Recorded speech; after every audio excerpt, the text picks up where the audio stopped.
Is anybody there? What is this place?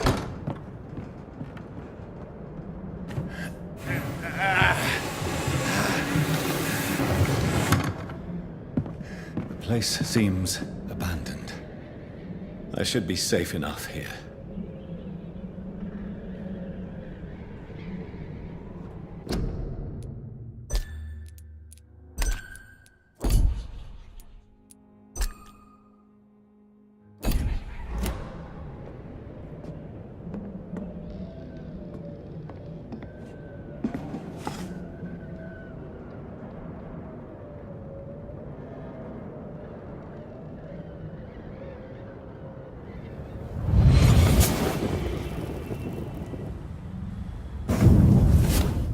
Brother, what have you done? Mary! Mary! Mary, I'm sorry. Whoever did this to us, I will find them.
Wait, this one's dressed up fancy. Let's run through his pockets. Picking the dead's pockets? Are you serious? I've still a rent to pay. He's got no more responsibilities. What's this?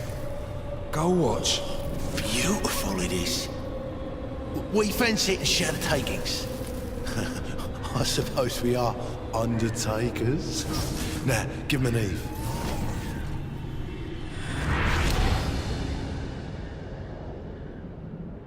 That's impossible.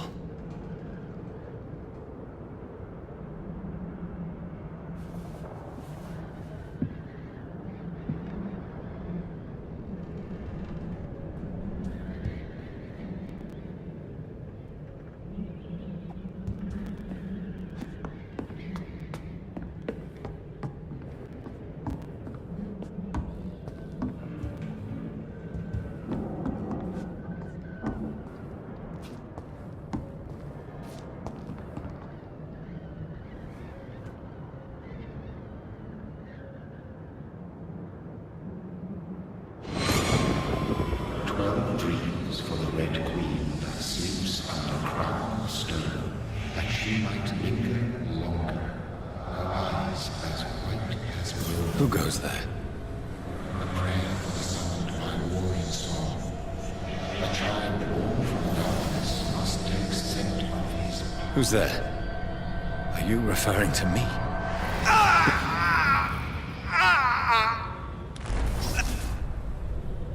No! No! I still have so much to accomplish.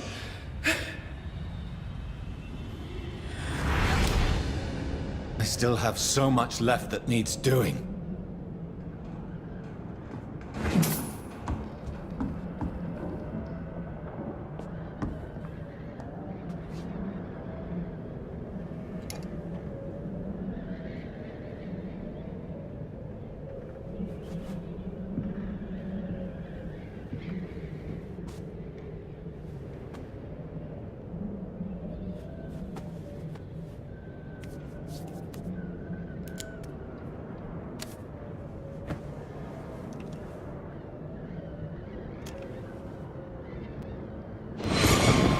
Johnny, this one's lost. We need to leave. And now! No! There's time. I can save him. That's the enemy coming! The orders are to evacuate the hospital! Done. He'll live. And now what? We fight. Killing is a hell of a lot easier than healing.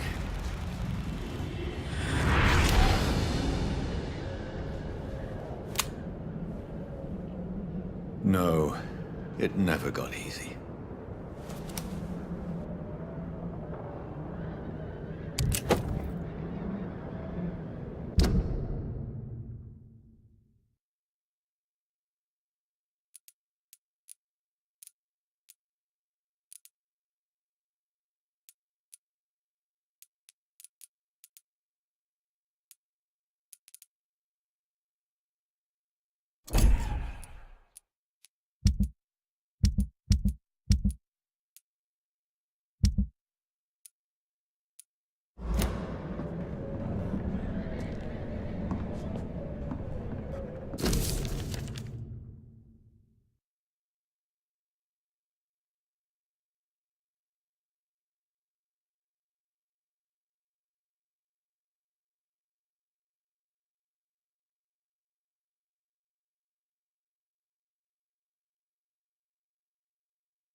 This makes no sense.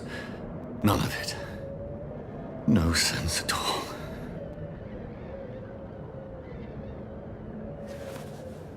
It's a nightmare. That's it.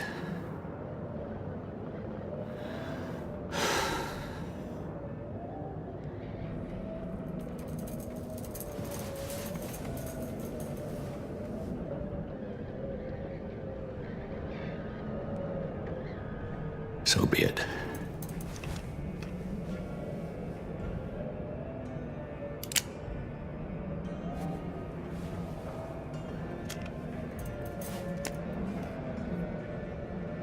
Rational thinking only.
This is absolute madness. I've lost touch with the real. Madness it is, as mad as the moon, contains blinding sunlight into a glowing reflection.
Voice in my head.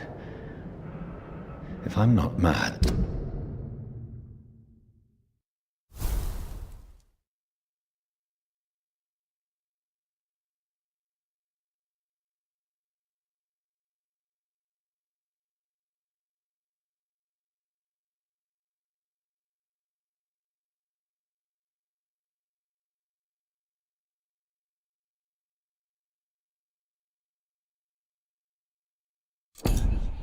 Then it must belong to the one who made me what I am.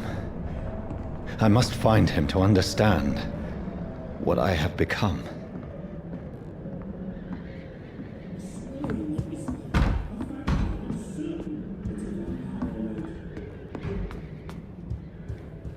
Where is it? It's closed. These people want me dead. I need to leave now.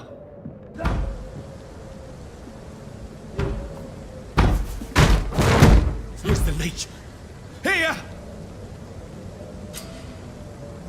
Come back, you!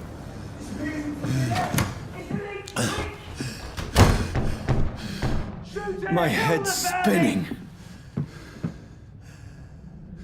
Oi! Come out, you coward! Clever fucking beasts.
I'm still in Southwark.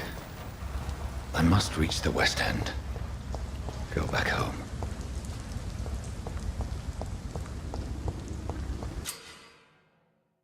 Die, vermin!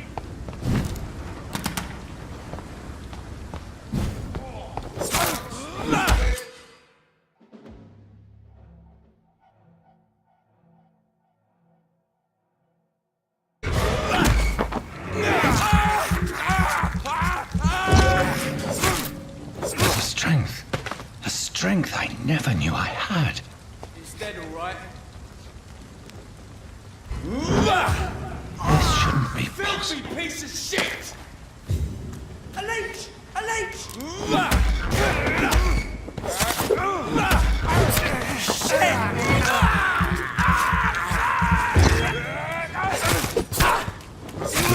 We have to Every stop fiber it! of my being is a fire.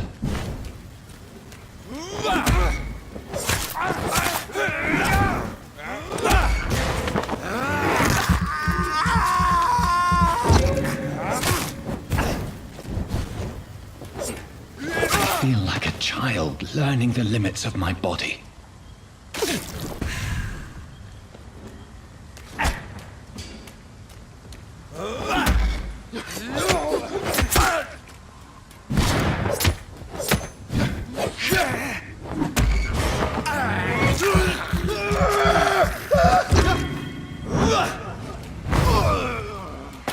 My strength, my reflexes. I'm not human anymore.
My poor sister. If only I had controlled my need for blood. Mary, someone will pay for what happened to you. For what happened to us. I can't believe I'm doing this.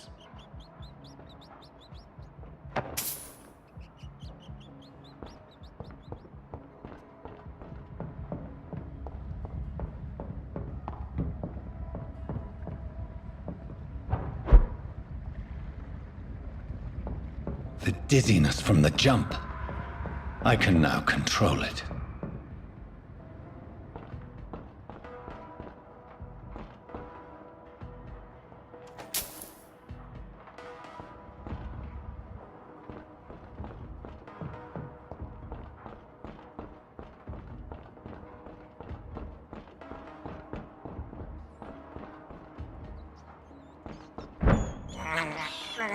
I have this thirst for blood.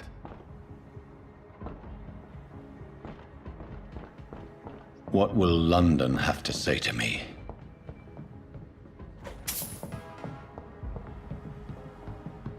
I cannot enter. I've so many questions unanswered.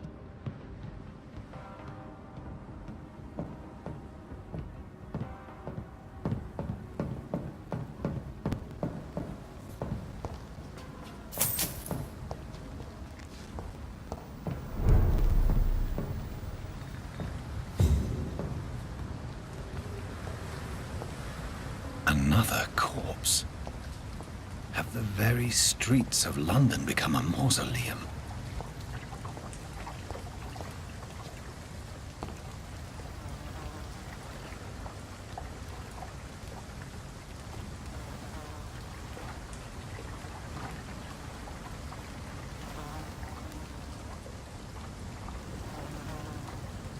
The man has been drained of all blood. But I can still smell the scent of it. I follow the scent's trail. Perhaps it will lead me to my assailant.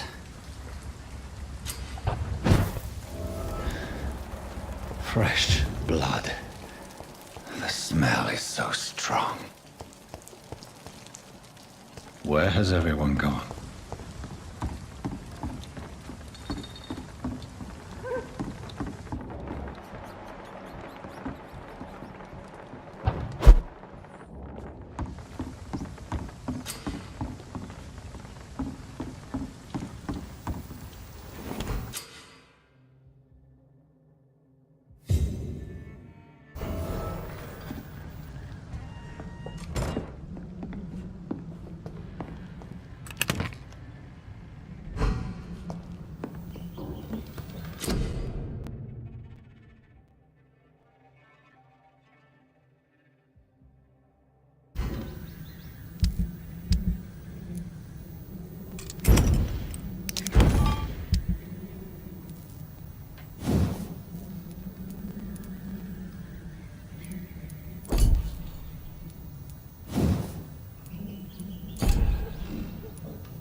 At last, a little life. Welcome, sir, to the Turquoise Turtle. Damn it. I think drink no longer stirs me. My God, sir, you look like Jonah's whale just spat you out of hell. Can I get you a drink? No, thank you. I'm not thirsty. Well, grab a chair and get some rest. This is going to be another long night. It's a good thing you cannot see me now, Mum. Why is it going to be a long night? You must be new around here. Don't you know about the murders? Tell me more about these murders. Every morning for the last few weeks, bodies have been found. And those poor sods didn't die of flu. Do the police have any leads on a suspect? Even before the outbreak, coppers never came round here. We're on our own. People die in these parts all the time, and no one cares. Where am I? Where is this place? You're at my bar, sir, the Turquoise Turtle. The last ray of light in this dangerous part of town. Aren't you scared? Scared of what? All the bad shit happens out on the foggy streets. And I never go outside. So you're open all night? Yep. Figured people might need a place to rest in these dark times. I'm looking for someone who might have passed through here recently. Wondered if you might help. It's been quiet tonight. The only other person I've seen went straight up to his room. Thought it was kind of rude, actually. You mean he's still here? Well, yeah. He paid for the entire week. How long has he been here? He rented the room a few days ago and didn't say when he'd leave. Who is this man? What does he look like? Well, like a gentleman, I guess. Well-dressed, quite polite. A professor or something fancy like that. Always writing, reading notes. I need to meet this man. I have questions. Just climb the stairs and knock on the first door. I heard him open his window, so I guess he's still awake. And, Yes? no funny business. You hear me? This is a respectable establishment. Something can be done to get out of this bullshit mess. Good evening, sir. I wondered if I could ask for your help. Wow, you look like you need a drink. Yes. I apologize for my outfit. It's been a long night. Been there, seen that. Don't worry, things can only get worse. What's going on around here? It's like everybody is hiding. You must be new here. Have you not heard about the murders? Everybody fears the return of the sewer dog. Who is this sewer dog? It's the local bogeyman. Convenient answer for every crime that happened for decades. You murdered someone, blame the sewer dog, eh? You make it sound like it's a fairy tale. People will always believe in monsters. It's easier than accepting their own darkness. We can all be monsters. Has anybody entered the bar recently? Can't say. Sorry. I spent the night making love to that gorgeous bottle, see? This is important, sir. Are you sure no one has come in here in the last few hours? I don't know and I don't care. This is a free country. People still have the right to come and go, don't they? I'll leave you to your bottle then.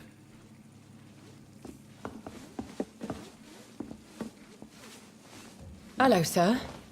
Are you all right? Is there any way I can help you? I don't know. Maybe you could just talk to me. Maybe you prefer to speak with Tom, then. He's more agreeable talking to strangers. What's going on around here? Where is everyone? Too many dead, sir. First the epidemic, and now all these terrible murders. What have you heard about the epidemic? There's a Spanish flu. Yeah, killed so many last summer. Thought we'd seen the last of it. Dozens dying every week. Are the authorities doing anything? Nothing. There are so many quarantine zones in London now. It's gotten really hard to travel across town. The murders. What can you say about them? Bodies found in the streets every morning. Drained of blood. It's just horrible. Some say the sewer dog is back. The sewer dog? What's that? No one knows. People have always disappeared around these parts. The ancients say it's the sewer dog coming out to feed. But now he's killing in the streets. I'll leave then. Thank you. Not long ago, this sort of mess would have given me a laugh.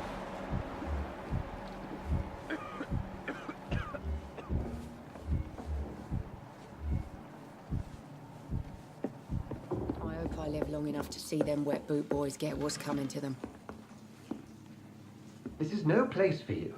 Prewen has several patrols roaming the area. They do not pursue me. But they're looking for vampires, and they're most efficient. They'll not relent until the killer has been identified.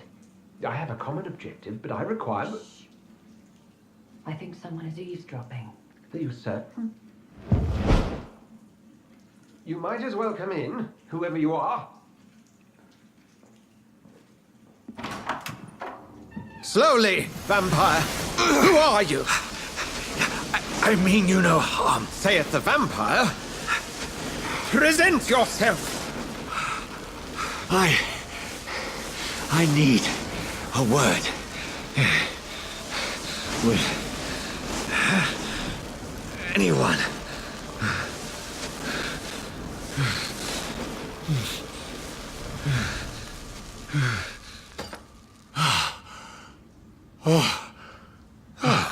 Well, that's something I can do for you.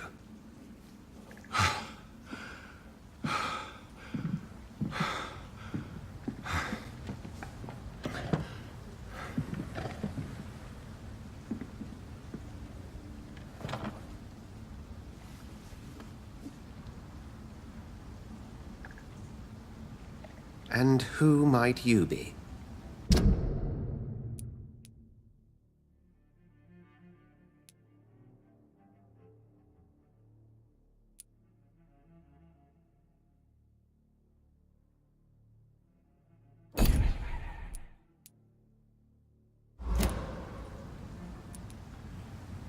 I'm not sure that I know anymore. Might I at least learn the reason of your presence? That's none of your concern. Sir, you have entered my room in the middle of the night, pale as a corpse and shaking like a tree. So please, indulge me. Someone is molesting people. In fact, killing them. Biting them. The calling card of a vampire. Like you.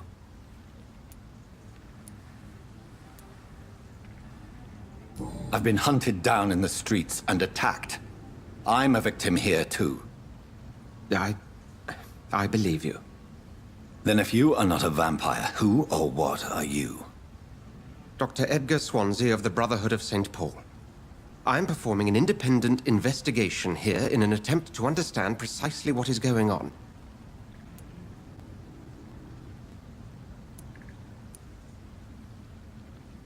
I heard another voice, that of a woman. Who were you talking to? Ridiculous. I've no idea what you're talking about. Something tells me not to trust you. Then the feeling is mutual. And what exactly is this Brotherhood? Sir, if the name is not familiar to you, then we shall discuss it another time. What have you uncovered concerning the murders? It started a few nights ago. Rumors of violent murders. The docks have always been, shall we say, somewhat unsavory. But this is different. How different? A vampire is at work here. Famished. Reckless. It must be brought to ground, and quickly. Then help me find the culprit. I may. If you'll first tell me why you opened this door. I followed a trail. The scent of blood from a recent victim. It led me here. You thought I was your aggressor. That explains a great deal. We are both chasing the same shadow.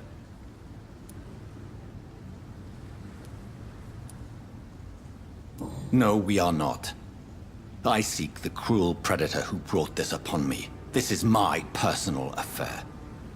You should let me handle this affair. You've no idea what you're up against. No. I will find the monster. He is mine. How will you do any better than I? But then let me ask you this. What are your intentions if you find the killer? I will at last have the answers to my questions. Then I can only wish you good hunting. And pray we shall meet again.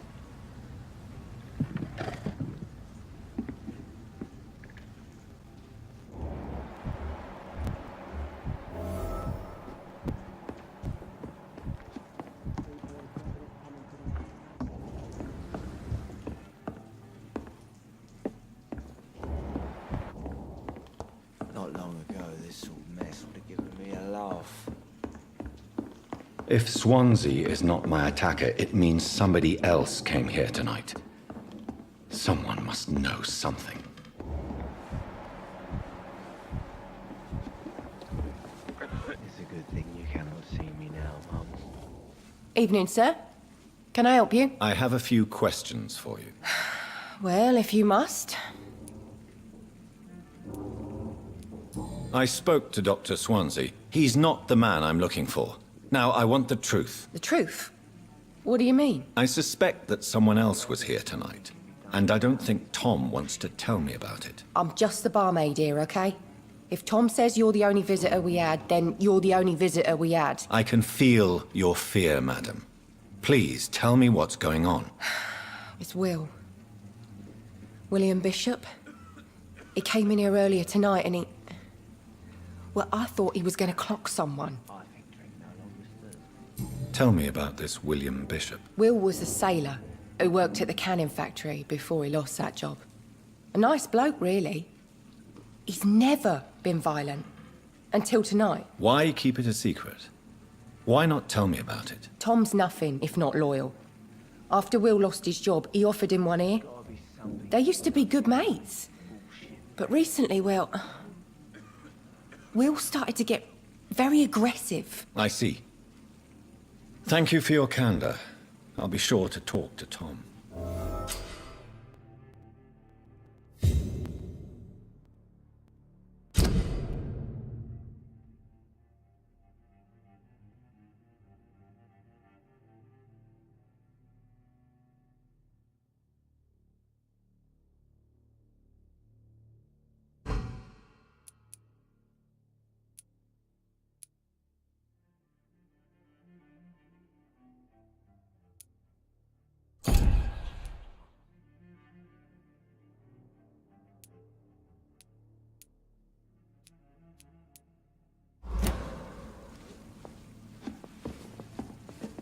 Not long ago, this sort of mess would have given me a laugh.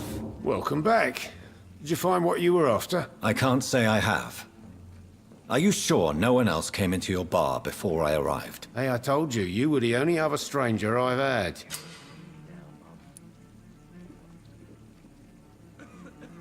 Tom, talk to me about the visit from your old friend, William. Yes, Will came by tonight, but he's not my friend anymore.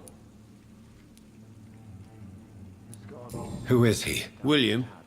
Just an old sailor who loves his gin too much. He worked for years at the canning factory before it closed.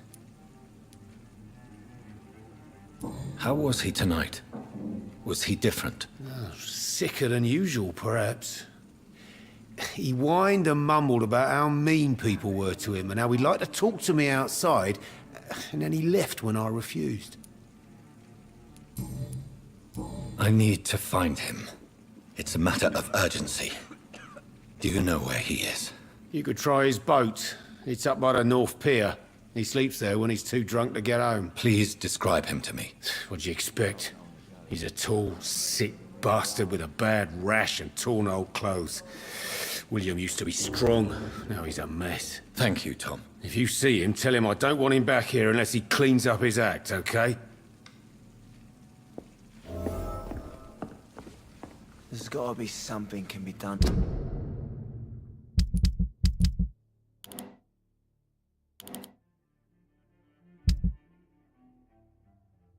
Get out of this bullshit mess.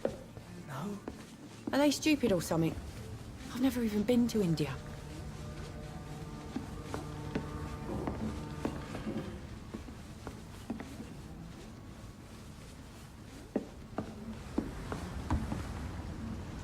Poor Jack.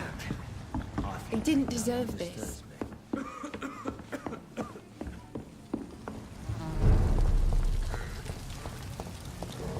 I will get to the bottom of this intrigue. What's been done to me, to this city.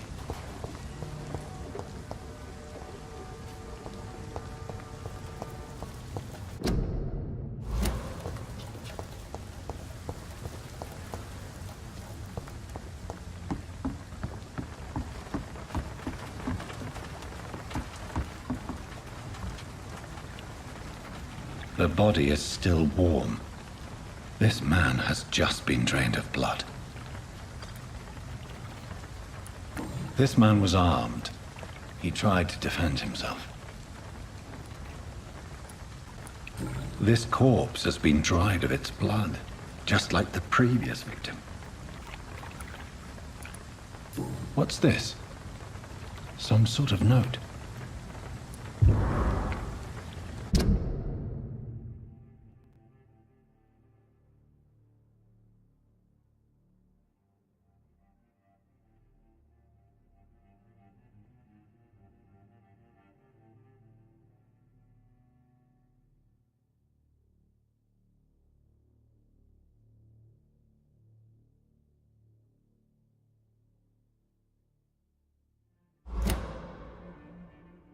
These men, they're a company of professional vampire hunters. Blood and empty gin bottles. This Bishop fellow is something of a heavy drinker. There are blood splats on the other side of the canal. I must reach that barge.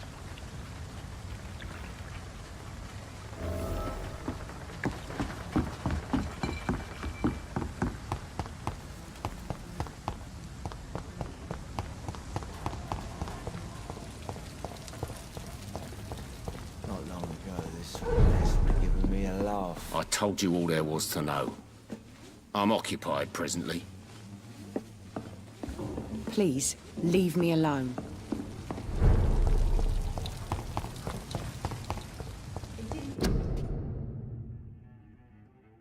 There's gotta be something can be done to get out of this bullshit mess. No?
Ammunition crate. Good. I may need a lot of bullets. I feel like I'm back on the front line again.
won't see any of these bastards back here again.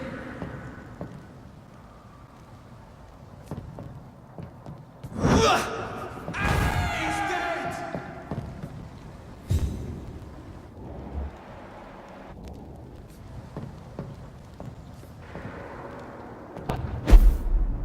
Stay close, keep an eye on each other.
Fresh blood.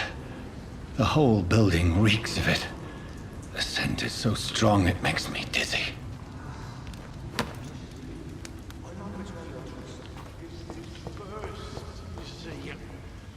I need a drink. I'm so thirsty. Stay with me, William.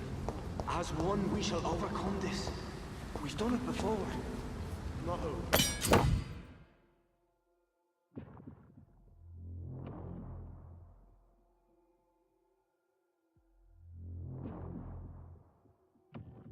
I had a drink outside tonight already and it did not quench my thirst. Must have more.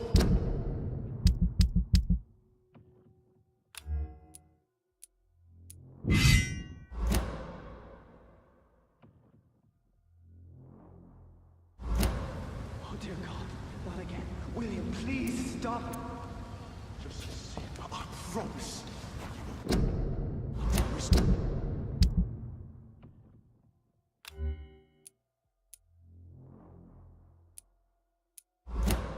You're my last and dearest friend.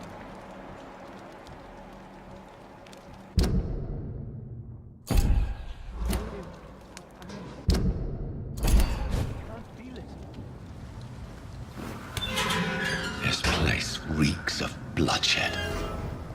Will, please, let go of me. This creature is bedeviled. I must put it down.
William was an honorable man.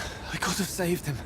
Mr. Hampton, are you in there? I knew him well, another lost soul, a kindred spirit. Sir, listen to the sound of my voice. I'm a doctor. You're suffering from shock. I must return to my flock. They'll stray without me.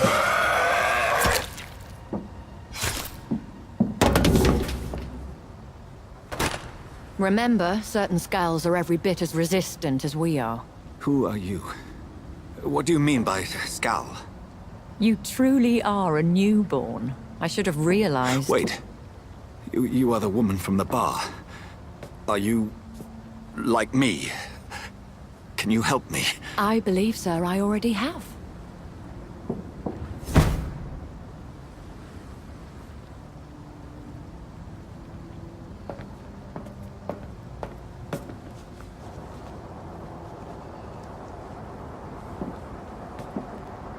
By George and the Saints, you've solved the mystery of these terrible murders.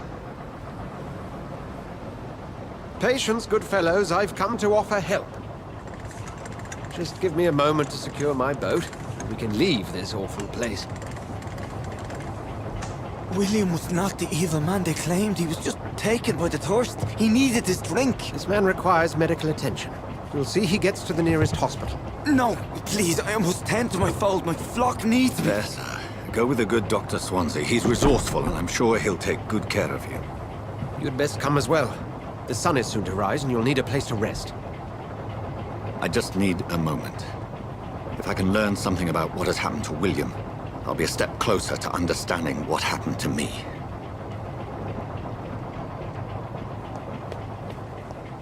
This poor creature can't be my maker.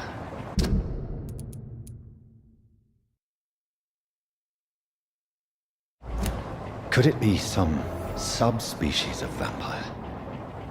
I must find a place to analyze the blood.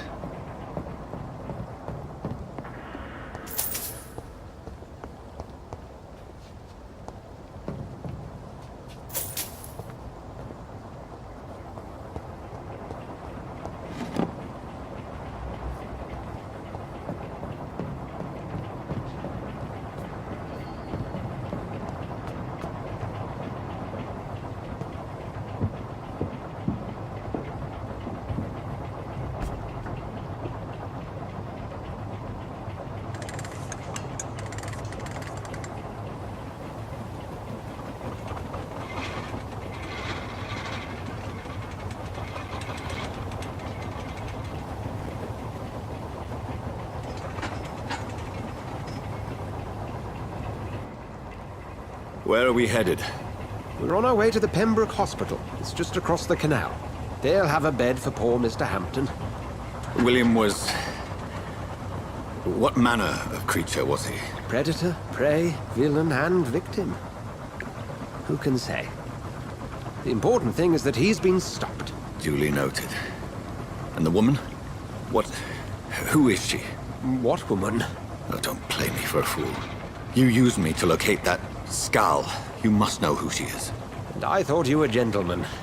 You shouldn't talk about a lady behind her back, but I will tell you she values her privacy. Were London as peaceful as she appears from the middle of the canal? If only that were the reality of the situation. To be honest, I've always tried to avoid this part of town. Pembroke Hospital is the last bastion between the rest of London and the epidemic.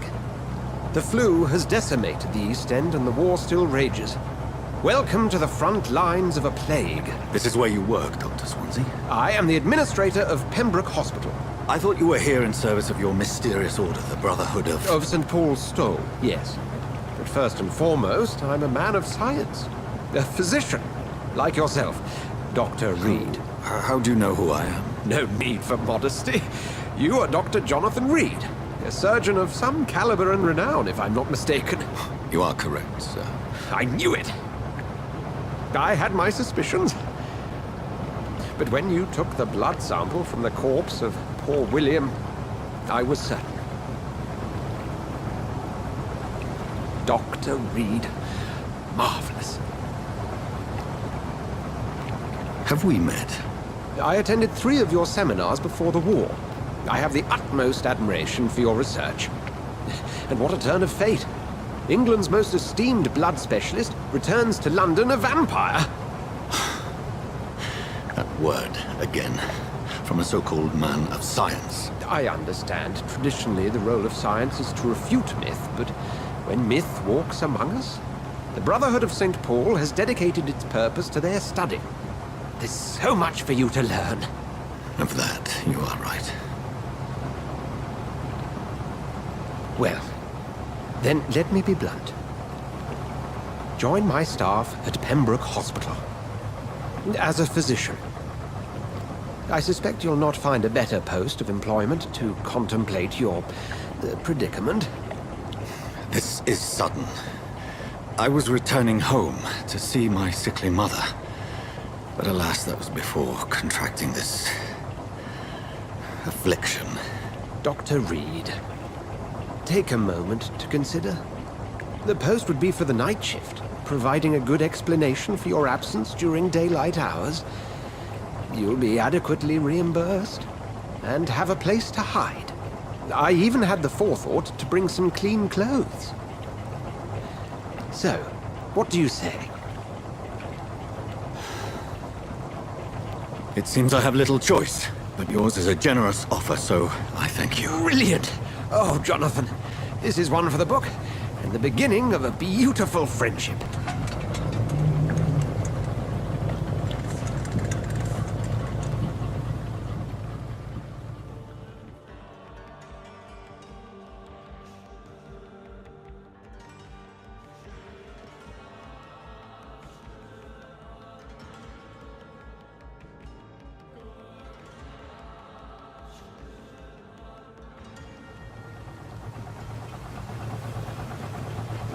Dr. Swansea, thank goodness. I was beginning to be concerned. Worry no more, Nurse Crane. after I bring good news. Oh, Doctor, what a night. We lost 2 more patients. Nurse Scow said she couldn't take it anymore and resigned. Yes, well, I'll make a new rota in the morning. In the meantime, find a good bed for Mr. Hampton. Be sure to pay attention to his needs. Of course, Doctor. Oh, and Dorothy? Yes, Doctor? Dr. Reed here has just returned from the front. He served King and Country and will be joining us here at Pembroke. We're very lucky to have gained a surgeon of his talent, and one so experienced in blood transfusions. That is good news indeed, Doctor. Oh, yes.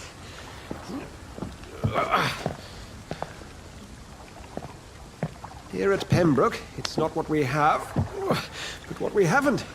It's only thanks to Nurse Crane and the staff that our ship doesn't sink. If you have any questions, just ask her. Duly noted. Thank you. Your assistance is required, Dr. Swansea, immediately. Welcome aboard, Jonathan. We'll catch up after my rounds. Coming, Nurse Crane. I'm coming.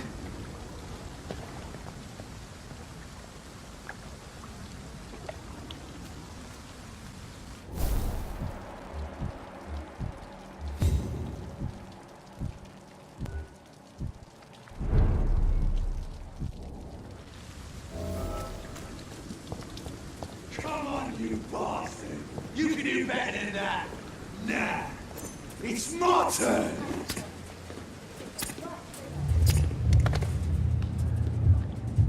Rotten or crusty, each heart contains the seeds of life. Drink at this river, dry it all.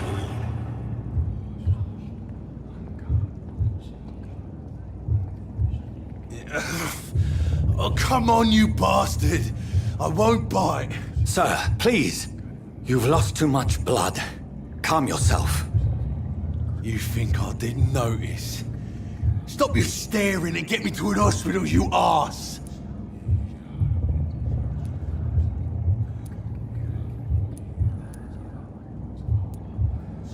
I've a mind to let you bleed out. Good luck then, sir. Alright, sorry. I am in pain here. Me guts are spilling out onto the street and you're yabbering on. Yes. That's a very nasty wound you've got there. Take my word, I am a doctor. Dr. Jonathan Reed. Name's Clay Cox. I'd appreciate you helping me to a better place, Doc. Follow me, Mr. Cox. Let me assist you to that better place.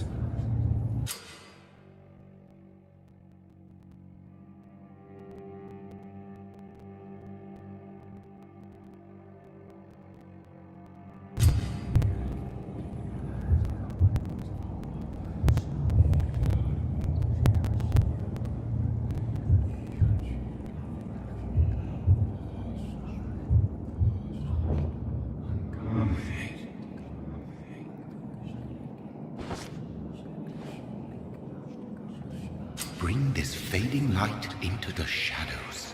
Dance with him the dance of life and death.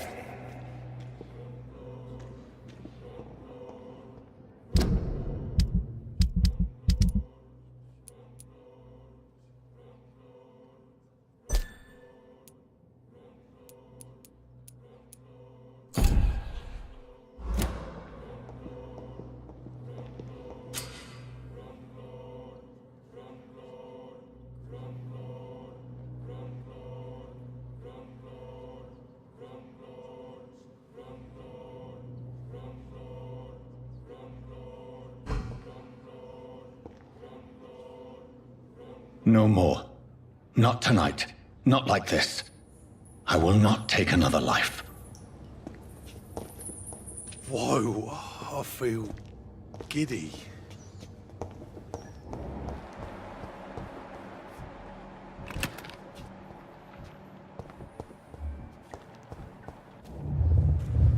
It is wise for the huntsman to sometimes let his prey go, but no famished hunter can run for long.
Doctor, where have you been? I've little time to play hide and seek with new staff members, no matter how illustrious they may be. I found a wounded man by the docks. He answers to the name of Clay Cox. He requires urgent medical attention. Already making the rounds? That's the Pembroke spirit. I'll ask our porter, Milton, to bring him back immediately. Thank you, nurse. What can I do for you? Dr. Swansea insisted we provide you a quiet office. You'll find it on the second floor with your name on the door. Thank you. Nurse Crane, isn't it? Yes, Dorothy Crane. Welcome to Pembroke Hospital, Dr. Reed. Your office has been prepared. I would like to ask a few questions first. And Mr. Hampton, the patient we brought in, how does he fare? I gave him a sedative to help him sleep. Poor thing was in quite a state of shock. What kind of man is Dr. Swansea? Well, you accepted the job from him. I thought you would have known about your employer.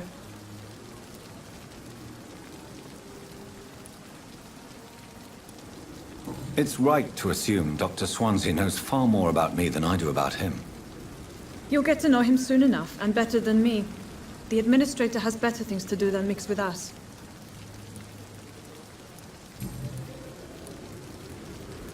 Thank you, Nurse Crane.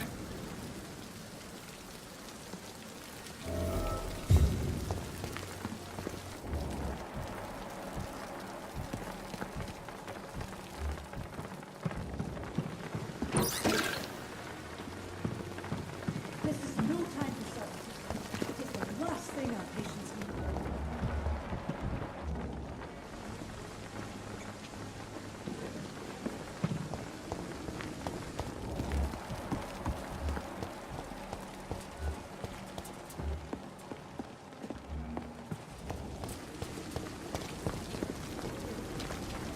Good evening, sir. I'm Dr. Jonathan Reed. I'm new here. I've already heard about you, Dr. Reed. I'm Milton Hooks, the ambulance driver for this shithole of a hospital. That's quite a blunt introduction, Mr. Hooks. You can call me Milton. I like to speak my mind, Dr. Reed. Perk of the job. Don't judge me, and I won't judge you. I'm not sure I understand what you're talking about. Well, I'm no doctor, but I'm pretty sure a gun can't be used as a surgical instrument. You have a keen eye. I learned to shoot during the war, and have carried one ever since. Old habits die hard. No need to explain, Dr. Reed. And if you ever need a better gun, remember, I may have something for you. I'd like to see your goods. Wise choice, Dr. Reed. A reliable gun is what everybody needs these days.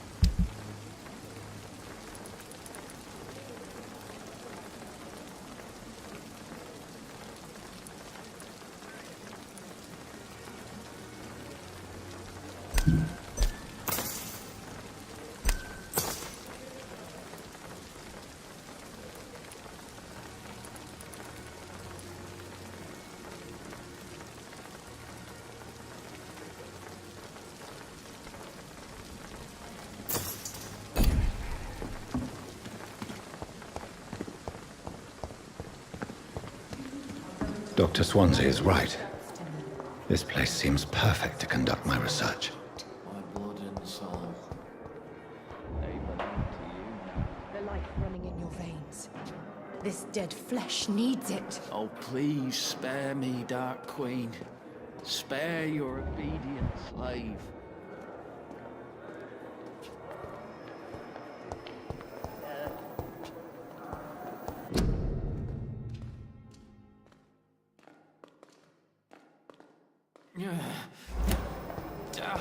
Time has lost its effect on me, but the suffering continues.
This must be the place.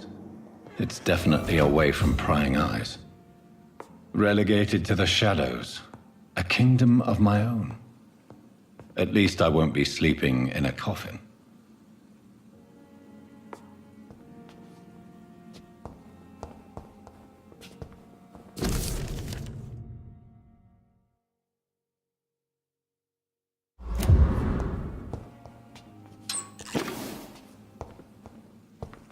The flower's dying.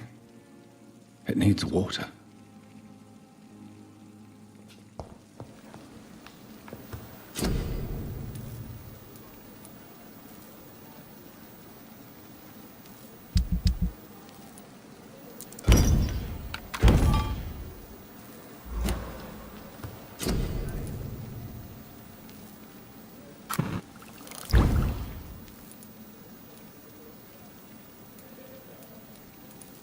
William Bishop's blood is much more unstable than human blood and shows extensive mutation. But this is not what happened to me. I must keep on searching. The sun is about to rise. I can feel it. I'll continue tomorrow night. I have so much time now.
If I'm to stay here until my research is complete, I'd better learn to hide my true nature from the mortals.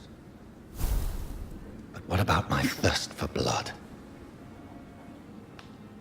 Come on, I don't have all night.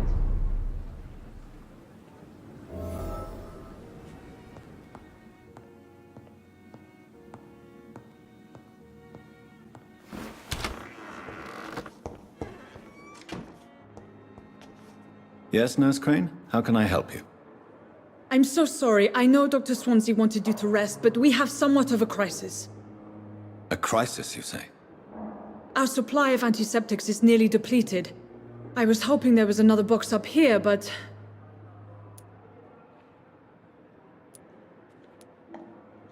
What type of hospital are you running? No antiseptics? You have been away too long, Doctor. With the war and now this epidemic, supplies have been running scarce for months now. I may have a solution. In France, during the war, drugs shortage was a daily problem, and we had to use our wits to overcome the shortages. However do you mean? If combined correctly, certain household chemical products can be used in a pinch instead. Now, where's the hospital storeroom? The storeroom? Fat chance. This is the Pembroke, and space is luxury we don't have. Everything used to be stored in the old morgue. Perhaps I should look there first. Where is this morgue? It's the large building behind the hospital. You'll need to go in the back door because it's been sealed off for sanitary reasons. Take this key. It opens a small back entrance at the end of a narrow street. The abandoned morgue behind the hospital. A small door at the end of a narrow street. On my way then. Thank you, nurse.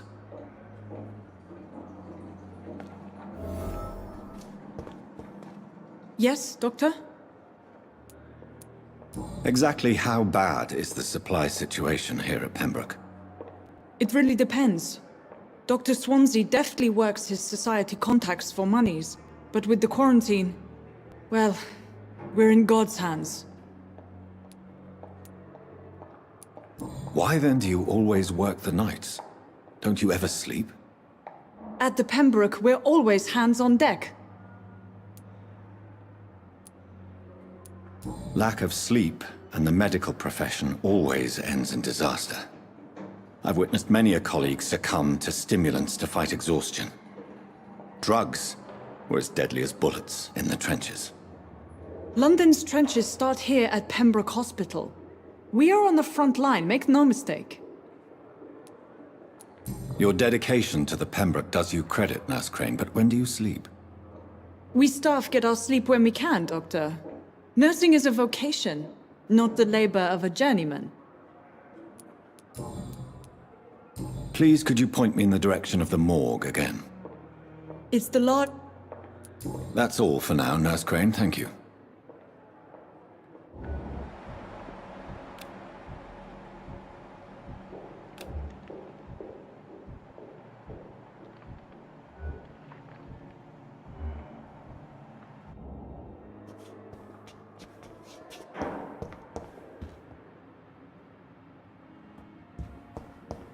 It's locked.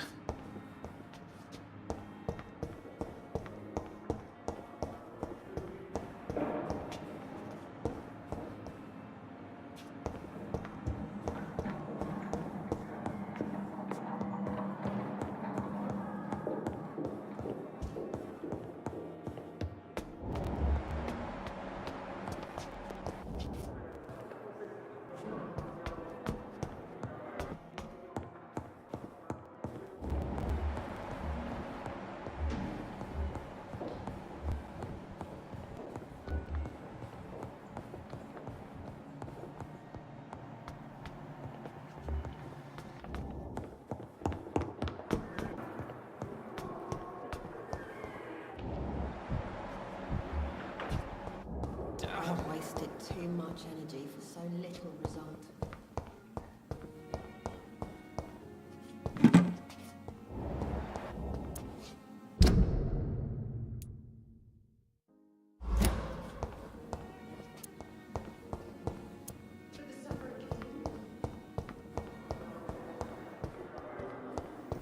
Fear and disgust on every street corner. Good evening, nurse. Good evening, Doctor. I don't think we've been introduced yet. My name is Pippa Hawkins. And I'm Dr. Jonathan Reed. Dr. Swansea has recently offered me a position in this hospital. Well, it's a euphemism that your help will be appreciated, Doctor. Do you need medical help yourself, nurse? I'm fine, really. I just need to sleep.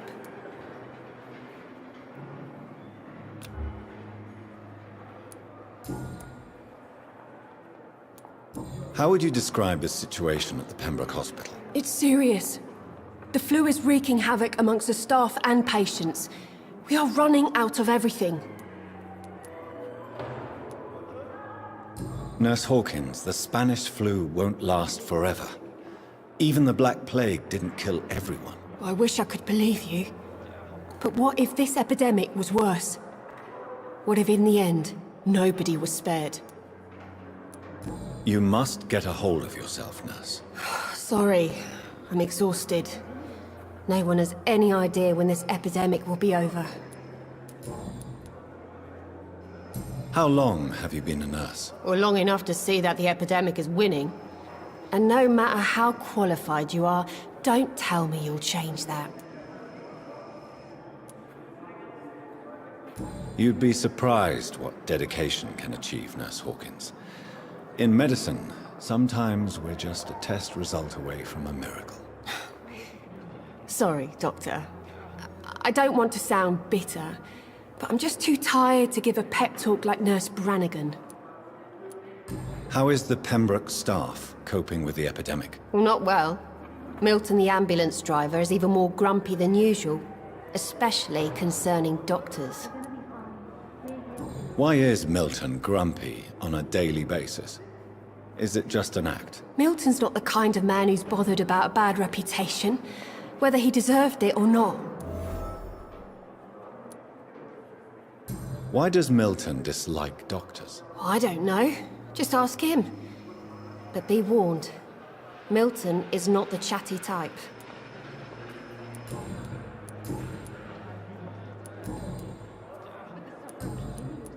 Goodbye, Nurse Hawkins.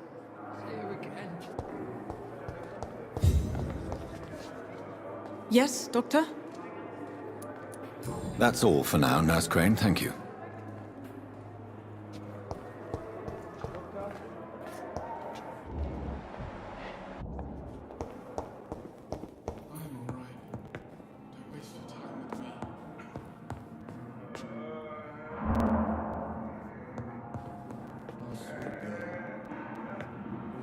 Good evening, sir. I'm Dr. Reed. I believe we're going to be colleagues. Reed? Yes, I've been informed about your arrival. I'm Waverly Ackroyd. Welcome aboard, I suppose. Does my arrival inconvenience you in some way, Dr. Ackroyd? Let us just say that I don't particularly share Dr. Swansea's enthusiasm for hiring you. What we need here are reliable professionals, not overrated dabblers.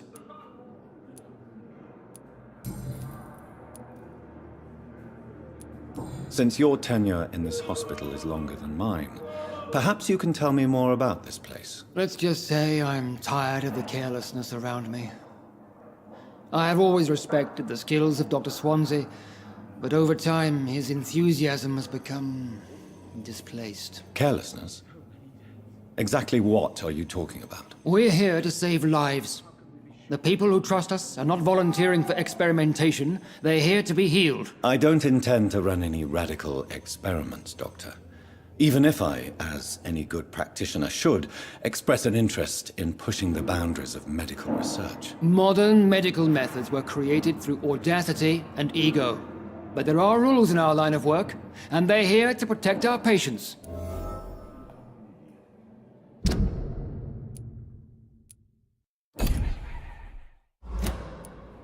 If you have a problem with me, Dr. Ackroyd, please feel free to tell me. Dr. Swansea has imposed your presence on this hospital without asking anyone's advice. The benefit of his position. But I don't agree with it. I know we've never met before, but I believe this hospital could use all the help it can get. You will agree with that, I'm sure. Oh, but I have heard about you, Dr. Reed. Of course you can't say the same about me. since I have not wasted my time courting the press.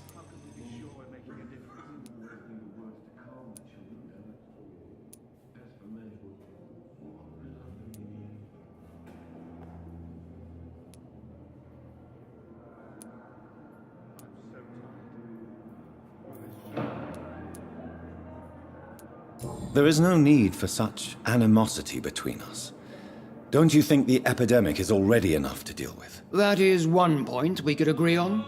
And that is precisely why I want to be sure that you will be of help to this hospital instead of a burden.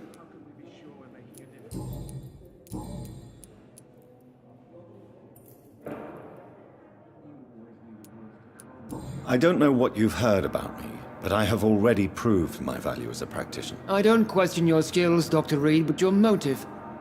Is it money, fame, or are you truly dedicated? And what exactly is that supposed to mean? I served in the war just like you. But unlike you, I did not use the wounded to play the modern sorcerer. Be careful what you insinuate, Dr. Ackroyd. I only want you to admit you used those men to improve your theories.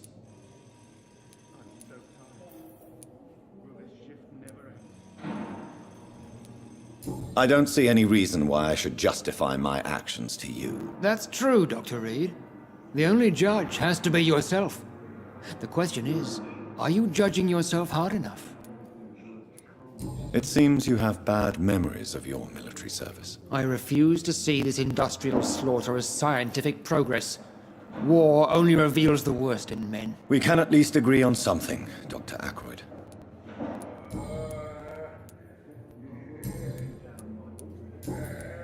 Thank you for your time. We'll talk later. Good evening, Doctor. I believe we're going to be working together. Dr. Reed. Dr. Swansea informed us of your arrival, but I could not dare to believe we'd have such good fortune. Such an honor, sir. Thank you. And you are? I am Thoreau Strickland, Dr. Thoreau Strickland. I'm a great admirer of your work, Dr. Reed. Goodbye, Dr. Strickland. Good evening, Dr. Strickland. And good evening to you, Dr. Reed. Can I be of any help?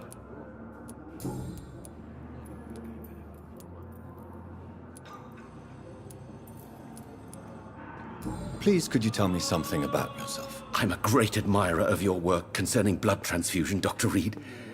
I run my own experiments. I'm convinced it's the future.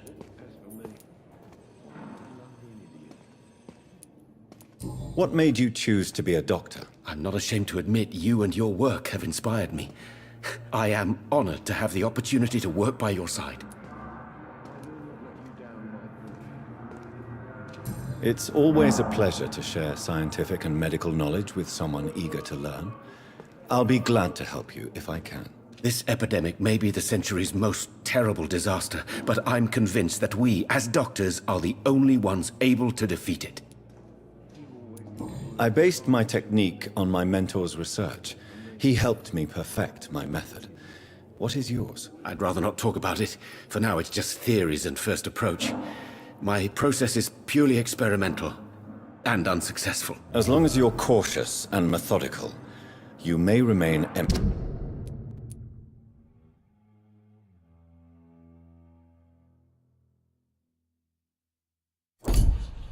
empty-handed, but you won't fail. You're not the first one to warn me, but I am convinced knowledge is the main weapon against the ravages of this epidemic. What can you tell me about the Pembroke? Well, it has always been an honor to work with Dr. Swansea. But with your arrival, I can't think of a better opportunity to learn about blood transfusion. You seem quite optimistic. It's a rare and precious attitude in these difficult times. I'm convinced that this epidemic is a test of endurance and dedication for us men of science. Questions remain about our capacity to resolve the situation. True. Last summer, during the first wave of the epidemic, I used to joke with Milton about the extra work. We're not smiling now. Do you need help with anything in particular? Well, yes, maybe. I'm waiting for a batch of products I ordered for my personal research. Yet my supplier seems to have vanished. Do you want me to play the errand boy for you? Oh no, Dr. Reed. But if you went personally to his shop, what with your reputation and all, he wouldn't dare to refuse the products I need. I see. Well, give me the address, for I may pass by if I have time. What do you think of Dr. Ackroyd's aversion to modern medical methods? It's a shame he's so narrow-minded. Dr. Swansea taught me that science is about exploring uncharted territory. I'm convinced that's true. With the influenza and all that's going on, you should put your differences aside, don't you think? Why is it so difficult to work together? I believe that if Dr. Ackroyd had been the one to discover the transfusion process, he would be the first to recommend its use. So you believe it's just a question of jealousy and pride? Dr. Ackroyd is as proud as he is blinded by his obsolete concept of medical science.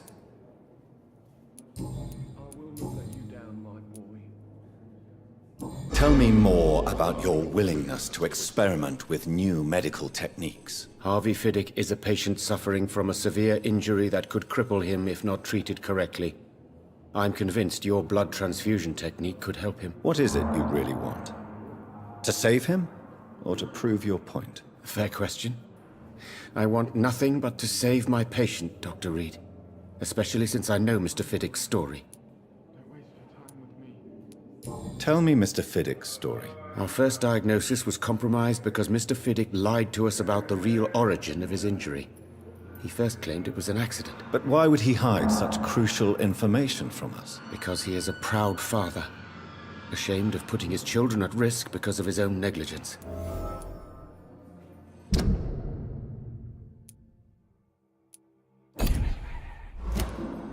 This personal involvement could also appear to be a lack of impartiality. You must know that a good surgeon must remain neutral. I agree. But that does not excuse Dr. Ackroyd's behavior.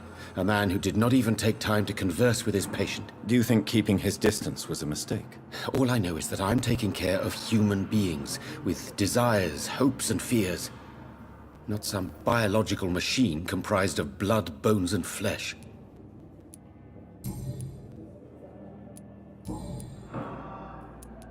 Goodbye, Dr. Strickland.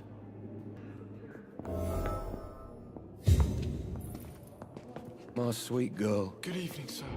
Reads me like a book. Doctor. I never could keep anything from her.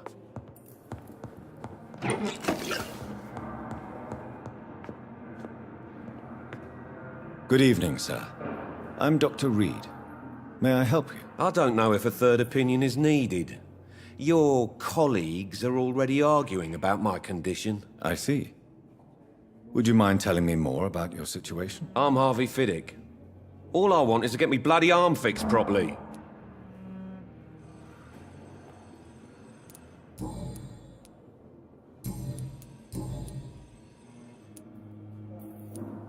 Tell me about yourself, Mr. Fiddick. I'm just a regular guy waiting to get his arm fixed, so I can return to work and to my family. I was more curious about what you were doing before being hospitalized. I'm a carpenter, and a good one too. But that means I need both arms to feed my family, Dr. Reed. Are you satisfied with your treatment here? Well, it's clear that I've chosen a bad time to be injured. Forgive my bluntness, but you seem overwhelmed by cases of the flu. I won't lie to you about it. I'm afraid we are. Are you sure you don't want to operate yourself, Dr. Reed? I have the feeling you're very capable. And your colleagues seem to think so too. In other circumstances, you would be right. But for now, I don't think I can take on the responsibility. My apologies. Tell me about the doctors who are arguing about your case. Strickland and Ackroyd. They both want the best for me, but there's a lot of pride there. Doctors are no different from carpenters, it seems. What do you mean? I often had professional arguments with rivals on a building site. Difference is I disagreed about wooden nails, not flesh and bones. Tell me about your injury, Harvey. Why do you feel so guilty about it? My wife died because of me. And now I may lose everything because I've been careless enough to hurt myself. What an arsehole.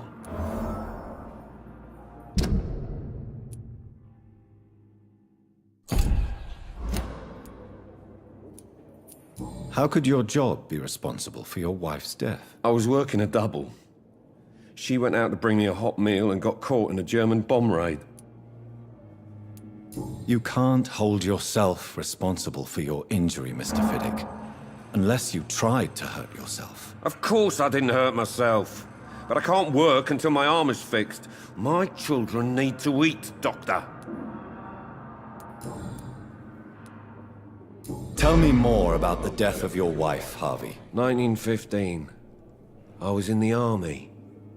Building workshops for the Royal Flying Corps. Helen was happy I wasn't sent to the front. What happened? The Germans sent Zeppelins to bomb the construction site, but they missed their target. My wife was bringing my dinner when the bombs fell.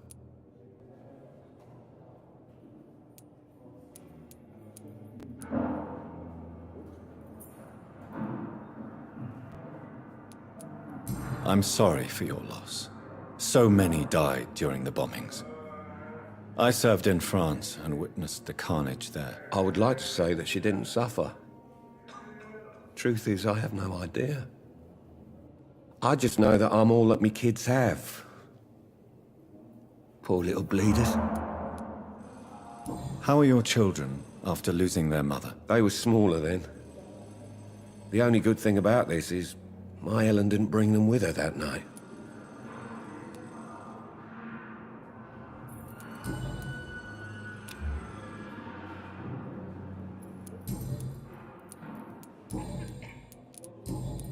Goodbye for now, Mr. Fiddick. I'll see you later. You always knew the word calm the children, Helen. As for me, what a blundering idiot.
Good evening, madam.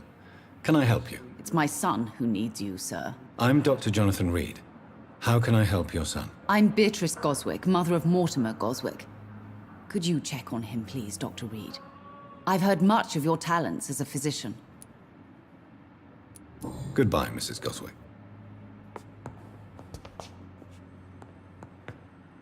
Good evening. I'm Dr. Reed. Can I help at all? No. Really? Why are you here, then? I don't want to talk. My throat hurts too much. I suppose that this pain is the reason you're here. Is someone taking care of you? Yes. And no. Could you at least tell me your name, sir? Mortimer. Mortimer Goswick. Tell me about yourself, Mr. Goswick. I don't want to talk, Doctor. How painful is your throat, Mr. Goswick? So painful I'd rather not talk at all, Doctor.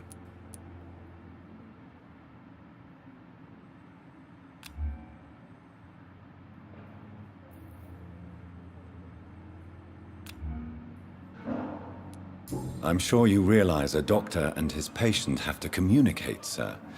Would it help if I gave you some paper and a pen? Not really. I see.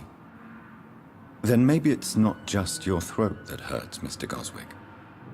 Perhaps your sore throat is just the consequence of something more hurtful. Yes, maybe.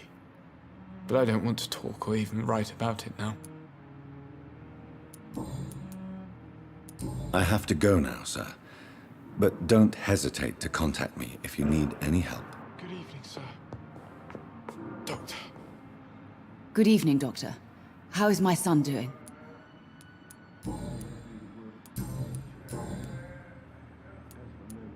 What do you think of your reception here? Any complaints? I have had the uttermost reservations about this hospital since we arrived. But we had no other choice, considering the state of emergency. Is there something in particular that's bothering? Some of the staff were not especially welcoming. I suspect they're not accustomed to dealing with patients of such social standing. What can you tell me about yourself, Mrs. Goswick? Not much to say. Just take care of my Mortimer and I'll cover all the expenses. That's all that matters. May I ask if you have an occupation, Mrs. Goswick? I'm a teacher by profession. I teach young women who are more ambitious about their futures than their families. Are you really that rich? Most of the patients here are of a more humble origin, if I may say so. Yes, thanks to my husband. May he rest in peace. I can cover any needed medical expenses.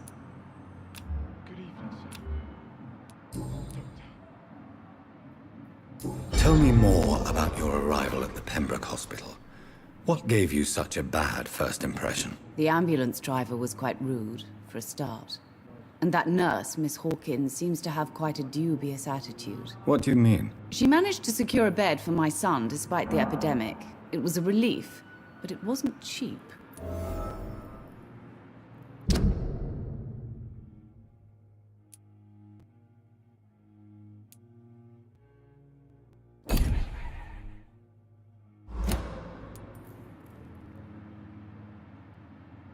She charged you for a bed? Yes, and I paid without question, considering the urgency of the situation.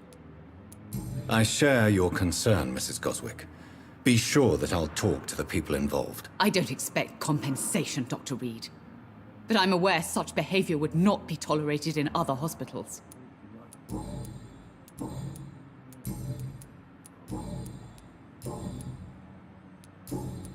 Goodbye, Mrs. Goswick. Good evening, sir. Doctor.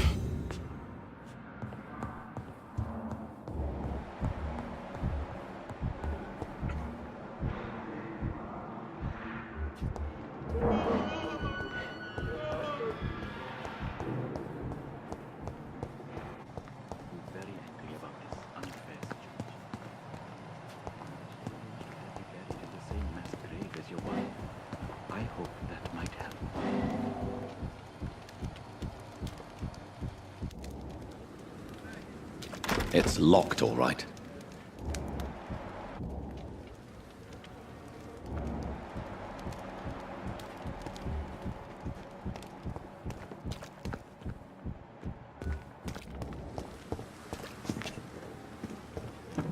It's locked, all right. I'm sorry you ended up in a court medical bench, sir. I understand you must be very angry about it.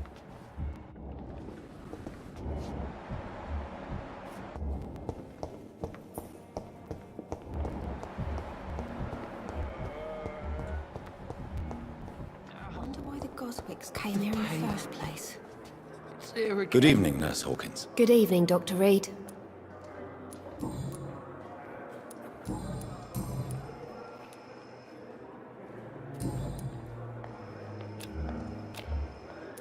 Goodbye, Nurse Hawkins.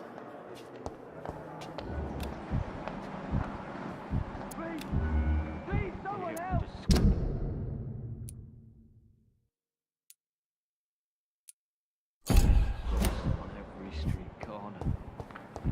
The daily routine.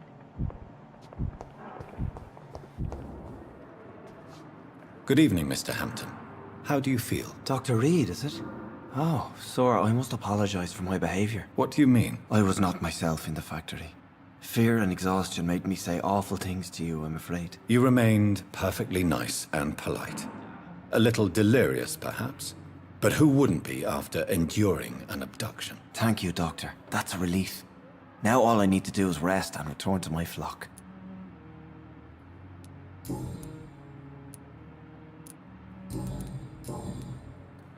How did you end up in William Bishop's den? I had received alarming news about his recent behavior.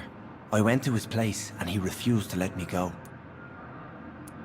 Why did he abduct you? William was an alcoholic. His addiction suddenly changed to blood. I don't know why. Just like a patient I met here. This Miss Hawcroft. You dared to enter this awful place alone. You're a hero, Mr. Hampton. Or a fool. I'm just a man trying to help his friends, Dr. Reed. William Bishop was a conflicted soul, searching for light. What is the general situation in the East End docks? The situation has always been tough, with a lot of tensions between the gangs and the dockers' trade union. The Wet Boot Boys are very nervous since they lost their leader. Who leads the gang now? Since Clay Cox went missing, it's his wife Edwina who runs the show, with the assistance of her minion, Booth Digby.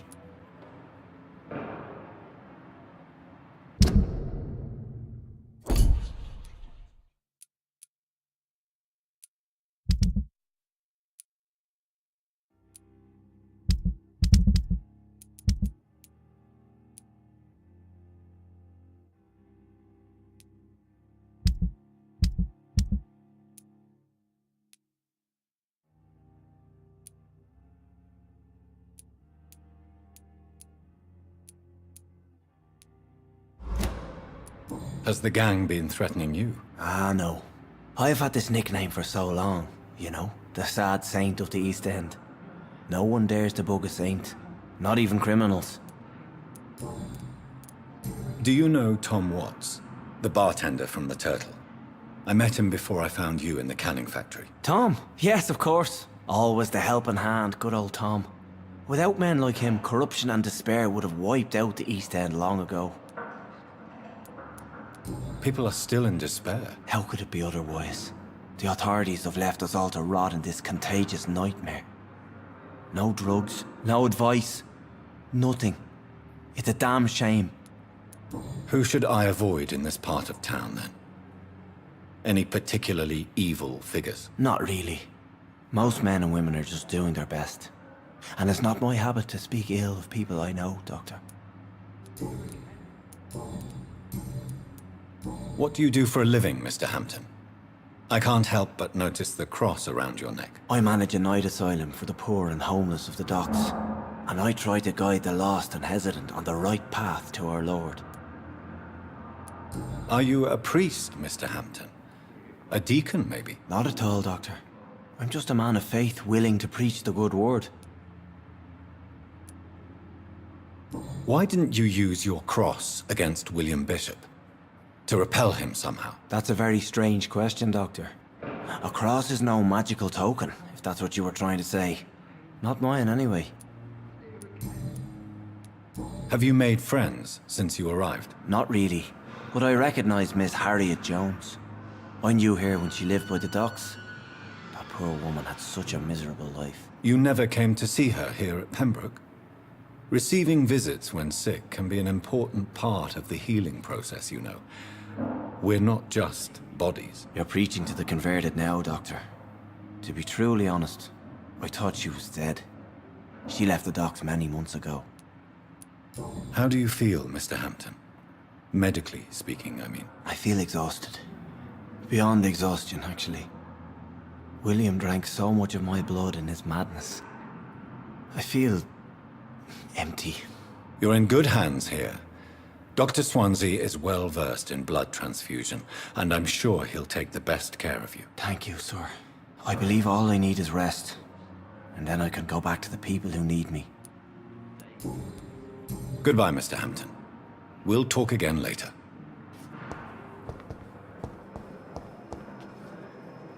Good evening, sir. Can I help you? Unless you're here to fix my face. No. I don't think you can help me. I'm Dr. Reed. I've recently taken the position of head surgeon here. War injuries, am I right? You guessed right, Doctor. German shell took my pretty little mug right off. But they still call me Thomas Elwood. How is your stay with us, Mr. Elwood? Oh, it's bliss. I just escaped death in the trenches to be surrounded again by the moans of the dying. Can I ask you precisely why you're a patient here? It's the pain, sir. The drugs don't work. It just hurts under the scars, if you get my drift. Can I do anything for your pain? Nurses gave me a bunch of pills. No effect. Told you. It's like the flames are under my skin, burning away. Who is treating you? Is someone in particular looking after your case? Nobody since the old and tired doctor spoke to me. Started to think I was forgotten about. Wouldn't blame you. You don't seem worried by that. My face hurts so much more when I smile or cry. I've learned it's easier not to speak. But be assured I'm smiling inside. Why do you feel responsible for the injury, Thomas? What really happened? I wasn't disfigured by any German shells. It happened during my leave. It was an accident. Tell me what really happened then. I went with a whore in Rouen. Dead drunk I was. The hotel was a shithole. There was a fire that night. Did you start the fire? Were you trying to avoid going back to the front? That's not uncommon, you know. No. It's just that I was asleep when the flames reached the room. The girl was long gone. Bitch never woke me up. Left me to burn. Why lie about it? Come on. It's one thing to come back disfigured by the Germans, and it's another to get injured in an accident that could have happened to anybody.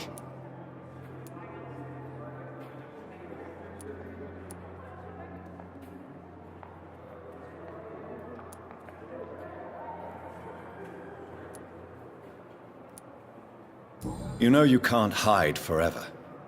One day you'll have to face your loved ones. Until that day, you have no chance of real recovery. My friends all died in the trenches. It's shameful enough to be alive with these stupid scars. I don't want my children to see me like this.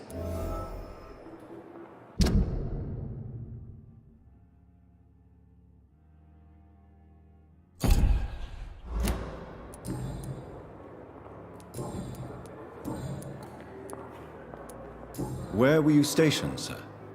Did you serve for long? I really don't want to talk about all this shit. No offense. I was pushing too much. I served in France myself. I just wanted to know what happened to you. You were an officer, weren't you? Then I doubt we fought the same war, sir. No offense. You told me before you don't want your children to see you like this. Do you have any other family? My sister Agatha has raised my nippers since their mother died. Don't want them to look at me like this. How could children despise their father injured in the war? What do you think? They saw me. Once. My poor angels left the room crying. They keep on having nightmares every week, my sister told me. Your sister's not a child. I'm sure she has nothing but respect for a wounded soldier, and you are her brother. You don't know my sister Agatha. She may be young, but she's all discipline and morality. If she ever found out what really happened... She doesn't have to know. She's a sly one, my sister. One day she'll find out the truth and knock 7 bells out of me. Nah. I'm better off here.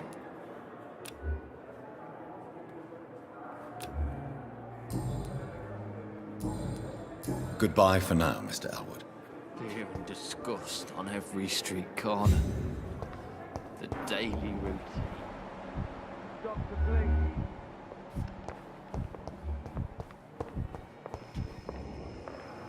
Good evening, miss. I'm Dr. Reed, the new surgeon at the Pembroke Hospital. And who are you? Your name has no meaning to me, mortal. You're nothing but dust blown by the winds of eternity. I beg your pardon? What are you begging for, mortal? My clemency? Well, Tonight, maybe I'm inclined to mercy. You'll never forget the night you met Thelma Howcroft. You keep calling me mortal. Why is that? And if I'm mortal, what are you? Well, Dr. Reed, if you must know, I'm a vampire.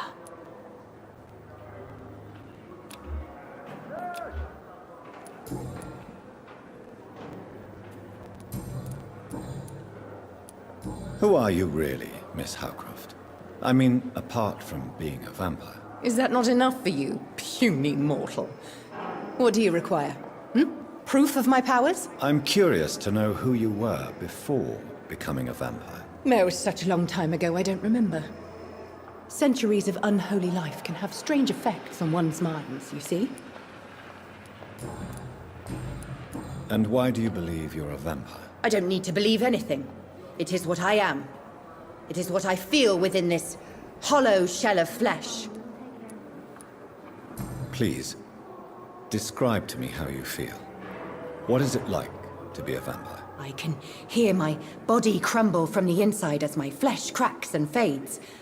I sense the last pulse of postulant blood within my drying veins. I need new blood. I see.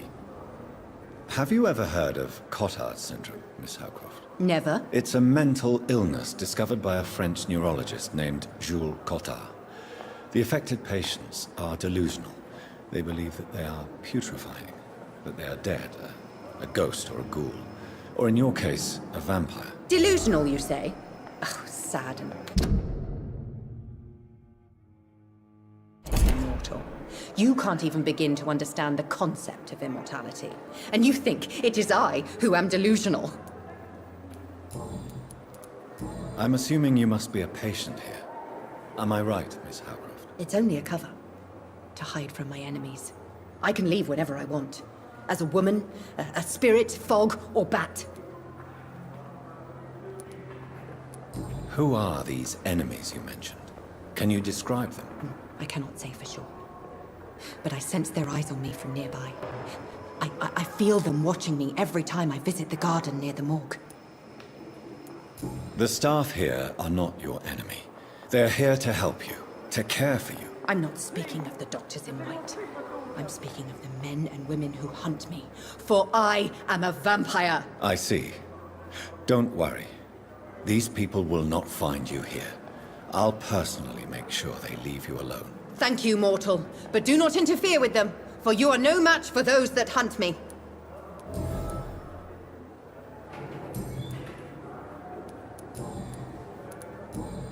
I'll leave you, Mistress of the Dark, to your nocturnal activities.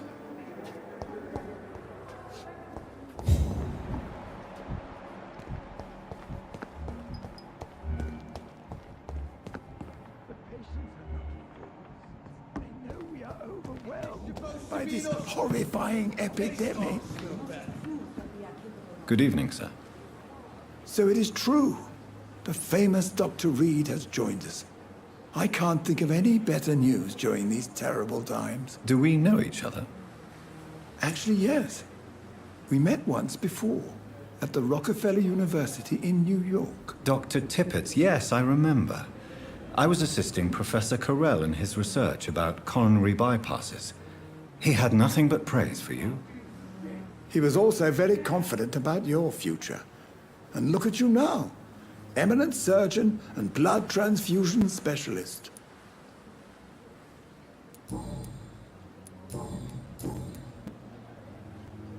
What is the Pembroke Hospital situation? And please, speak freely. This hospital is not exactly the best of London. I'm sure you are used to working in a better environment. It's more than enough. In any case, the personnel of a hospital are much more important to me than the building. Don't be misled by appearances, Dr. Reed. This hospital does not lack talented people. It just lacks hope. What can you tell me about the staff in the hospital? Some are really good, and others are not so good. But during this troubled period, there is no time for slander. I prefer to focus on the positive character traits. Tell me more about cherished people, then. Nurse Brannigan is a pearl. She is the most helpful and dedicated nurse I've ever worked with. A clever and cheerful woman. You really seem to admire her.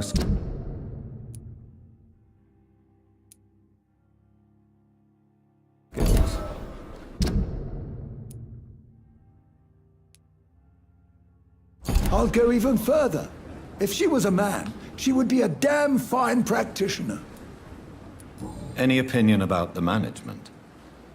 I don't always agree with Dr. Swansea's reserve, but I must admit he does all he can to keep this facility running during this crisis. Ah, yes, the burden of command. I was fed up with this concept while serving as a medical officer. Don't get me wrong. Swansea's a good administrator. I just wish he would get out of his office down again.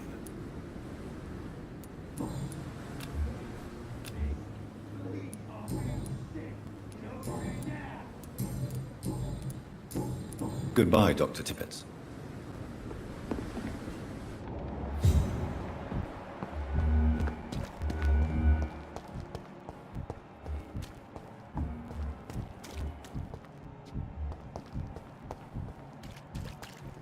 We've dodged death so many times. Good evening, Milton. Good evening, Doctor. Still trying to save lives?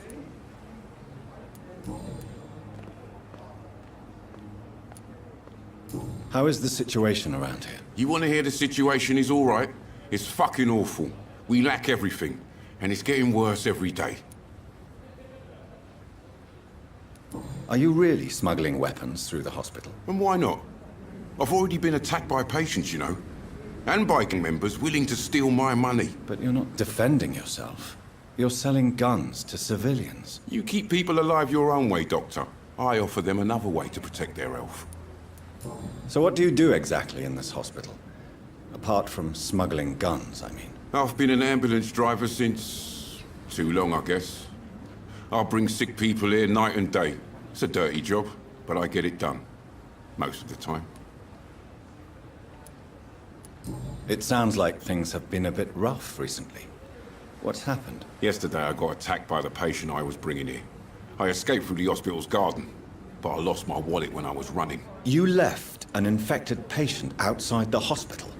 That's incredibly dangerous. Go there yourself if you want, but be careful, Doctor. I'd rather not bring your dead body back. Since you're on the front line, how is the sanitary situation in this vicinity? It's a complete disaster. It's even getting dangerous to enter some streets or buildings. Even the locals attack you. Why do you have such a mediocre reputation among your colleagues, Milton? Fuck them. Nobody knows the horrors I've seen since working here. This city was sick long before the epidemic, Dr. Reed. I know it's a difficult task, but correct me if I'm wrong. Is this not the job you are paid to do? I've seen babies left to die while their brothers were properly fed. Underage girls and boys sold to all manner of perverts. I'm sorry, I don't know what to say. Yeah, exactly. We lack words. So excuse me if I don't look on the bright side of life. Goodbye, Milton. We've dodged death so many times. Please, sir. I need help bad. What's going on? I'm Blight, sir. Newton Blight. I've lost my mate. Can't find him anywhere. I'm Dr. Jonathan Reed from the Pembroke Hospital. Please, calm down and give me more details. Oswald and myself were both infantry, sir. We were en route for the hospital, but... well, we had a disagreement. And Oswald ran off towards the canal. How long have you been searching for him? I can't go there. Too many rats by the water. Fucking rats. Can't stand them since the war, sir. Can't stand them at all. Don't be ashamed, Mr. Blight. Many soldiers who survived the trenches suffer from musophobia. I'll see what I can do for your friend. What can you tell me about yourself? I'm Oswald's best friend. We served in the same regiment, sir. We've taken care of each other since we came back from the front.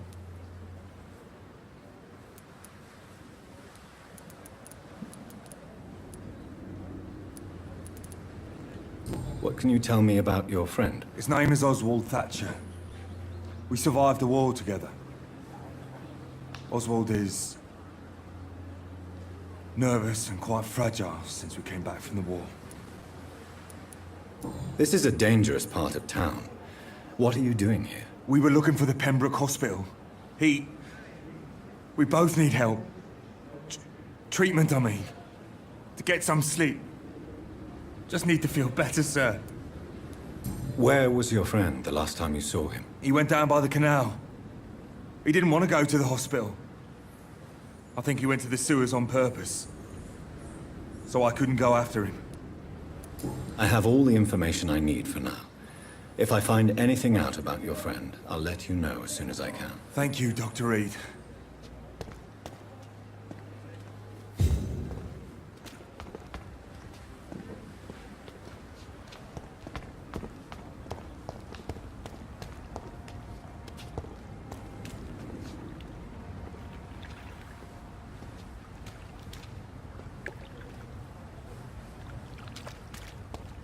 I cannot enter.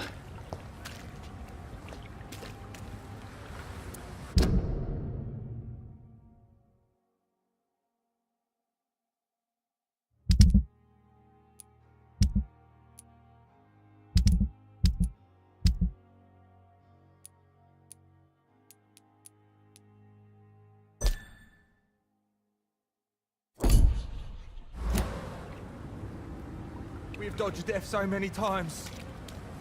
Oswald, you can't just die like this.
Thelma Howcroft said she was being watched by vampire hunters. Where are they hiding? I should investigate. Good evening. I'm Dr. Reed. Always a pleasure to meet a colleague, sir. Especially when he was supposedly dead. A colleague? Are you a doctor too? Not anymore, sir. I used to be Dr. Rakesh Chadana. Now, I'm just Mr. Chadana, pawnbroker and humble guardian of this morgue. What do you mean, you used to be a doctor? Was your license revoked? No, sir. It is just that I like to be precise. I run a little pawn shop while taking care of the dead. But I used to be a real doctor. Are you afraid or uneasy being surrounded by so many corpses? Why should I? These bodies are empty vessels. Flesh left to decay. Poof. No soul anymore. All gone. An interesting point of view. And quite an exotic one, too. Most people fear, or at least have a respect, for dead flesh. Sir, as a medic during the war, I learned to face my death and the death of others. It's the pain we have to tame, not death itself.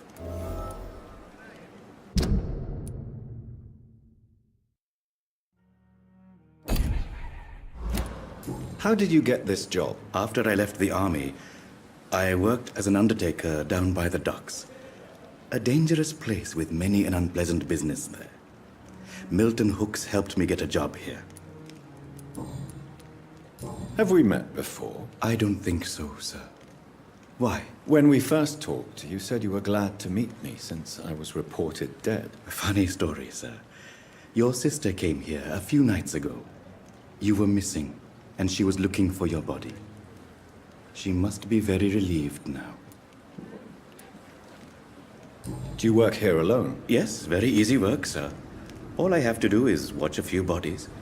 The situation was very different when the main morgue was still open. Why do you have to watch these bodies? Because these poor fellows have no names. We keep them in case someone comes looking for the missing. Sadly, very rarely happens. Why close the hospital's main morgue? It was for sanitary reasons after the beginning of the epidemic. Cadavers had to be moved to the nearest mass grave.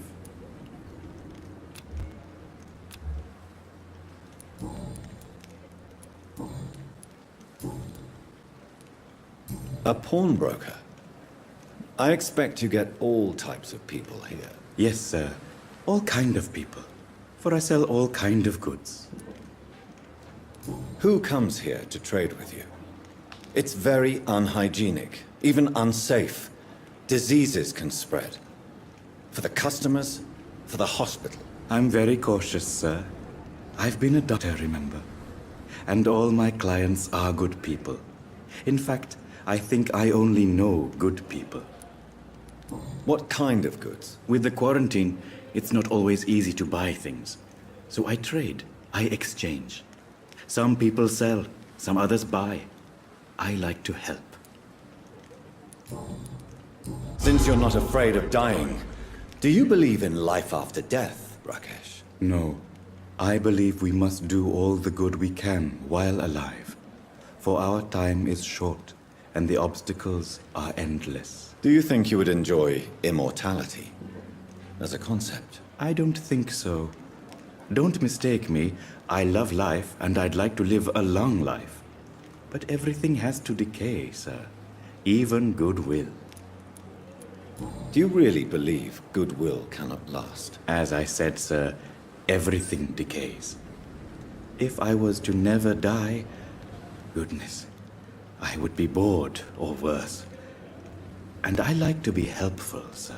Quite depressing, wouldn't you say? Yes, but the good news is we'll all die before losing our humanity, sir. So you're ready to die? No, I am not. I don't fear death, for I won't see it. What troubles me is the pain my death will inflict to those I know. You're a wise man, Mr. Chidana. No, Dr. Reed. I am a foolish man. But I like to think otherwise. Please show me what you have to sell. Of course. It's just trinkets and curios, really. But I'm sure they can be useful.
It's locked. Scowl voices in the garden. I should investigate. If they were to find somebody.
I cannot enter.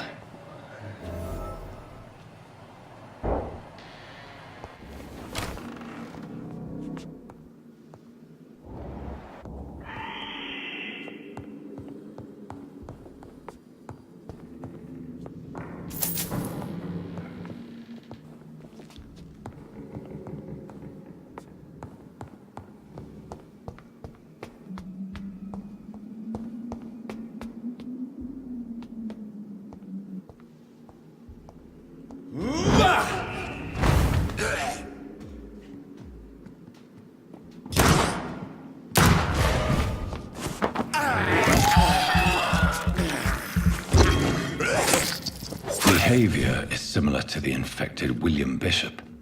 Must be the same strain. This sickness moves faster than influenza.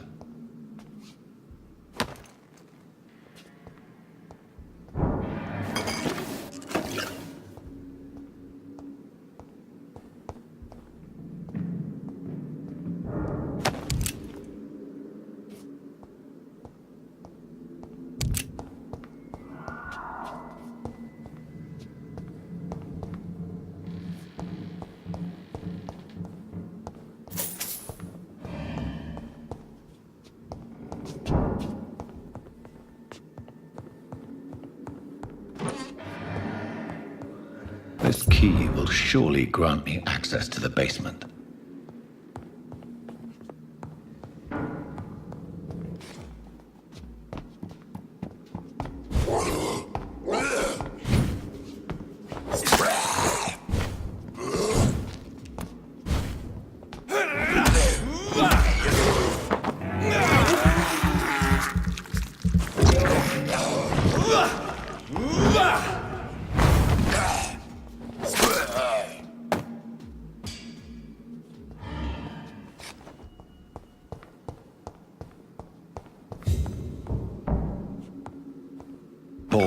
Mars, fortifiers. As popular as they are ineffective. But they do contain iron tartrate, and that might prove itself useful.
These scars feed from corpses and the husks of animals.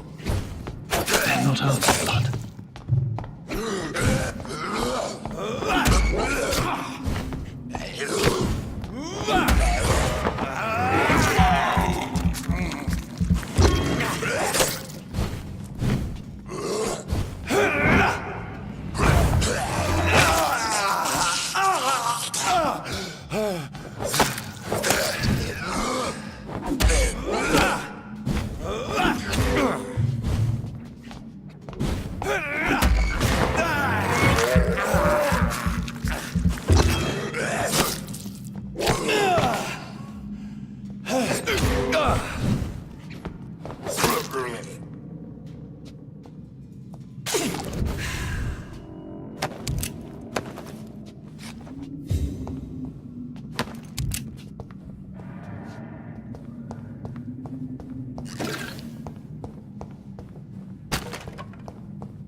It's locked.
Mr. Connor's injuries don't match the report. I'd better look into this. Traces of a pinkish foam at the corner of the lips. Some sort of drug overdose, perhaps? Multiple abrasions and scarring on the arms and legs. Old and distinctive injuries of a sailor or a fisherman. The chest was originally opened to perform the operation. The sutures are clean, but the chest has been reopened. A puncture over the left lung, possibly a chest tube insertion. Not the cleanest work, but I think it was successful. Signs of internal bleeding. So, Dr. Tippett's anesthetics were incorrectly dosed, causing the patient's death. And then he tried to operate on him again. Tippett has made an egregious error. It's time we talked.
These scowls can be so ferocious. I'm not sure I can defeat them without becoming stronger. To drink blood is so tempting.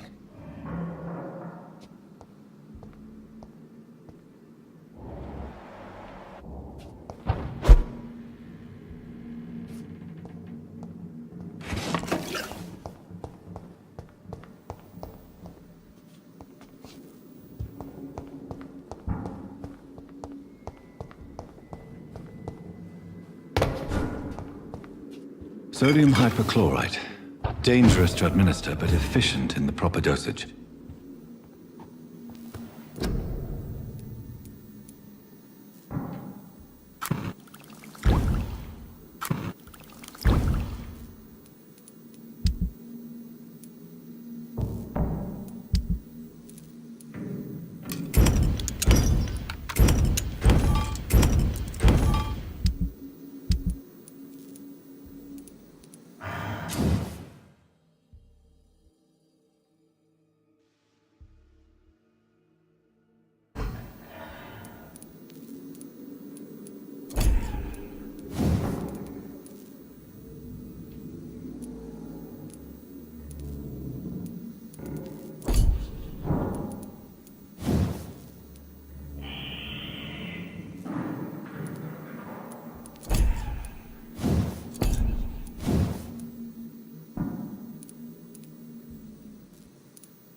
Get them weapons!